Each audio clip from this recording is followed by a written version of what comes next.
তেহরানের সঙ্গে হওয়া নতুন দ্বিপক্ষীয় সমঝোতা নিয়ে যারা সমালোচনা করছেন তাদের বাস্তব পরিস্থিতি সম্পর্কে আরও জানা বা শিক্ষিত হওয়া প্রয়োজন বলে মন্তব্য করেছেন মার্কিন প্রেসিডেন্ট ডোনাল্ড ট্রাম্প। মঙ্গলবার হোয়াইট হাউসে সাংবাদিকদের সঙ্গে আলাপকালে নিজের দলের প্রভাবশালী সিনেটর টেড ক্রুজের তীব্র বিরোধিতার জবাবে তিনি এই মন্তব্য করেন।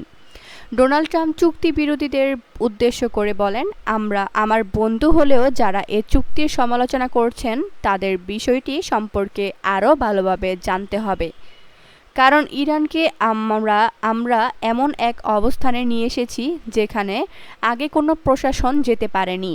তবে ট্রাম্পের এমন আত্মবিশ্বাসী মন্তব্যের মধ্যেই মার্কিন আইনসভা কংগ্রেসে তার এই নীতি নিয়ে ক্ষোভ ও অসন্তোষ তীব্র হচ্ছে।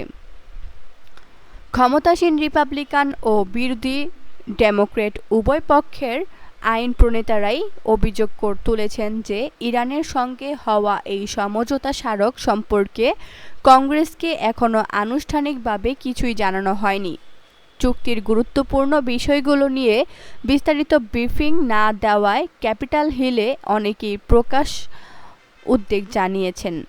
বিশেষ করে রিপাবলিকান সিনেটর টেড ক্রুজ শুরু থেকেই ইরানকে তেল বিক্রির সুযোগ দেওয়া এবং স্বল্পমেয়াদে নিষেধাজ্ঞা শিথিল করার মতো বিষয়গুলোর কঠোর বিরোধিতা করছেন। হোয়াইট হাউসের এই নীতিকে ভুল আখ্যা দিয়ে এক কড়া বক্তব্যে সিনেটর টেড ক্রুজ বলেন যে ইতিহাস প্রমাণ করে আমাদের ক্ষতি করতে চায় এমন ধর্মতান্ত্রিক উগ্র গোষ্ঠীগুলোকে বিলিয়ন বিলিয়ন ডলার দেয়া অত্যন্ত খারাপ সিদ্ধান্ত। তিনি স্পষ্ট জানান, আমি চাই না আয়াতুল্লাহ সরকারের কাছে যুক্তরাষ্ট্রের একটি পয়সাও যাক। ট্রাম্প প্রশাসন এটিকে বড় কূটনৈতিক সাফল্য হিসেবে দাবি করলেও কংগ্রেসের সদস্যরা এখন চুক্তির পূর্ণাঙ্গ বিবরণ প্রকাশের দাবি তুলছেন।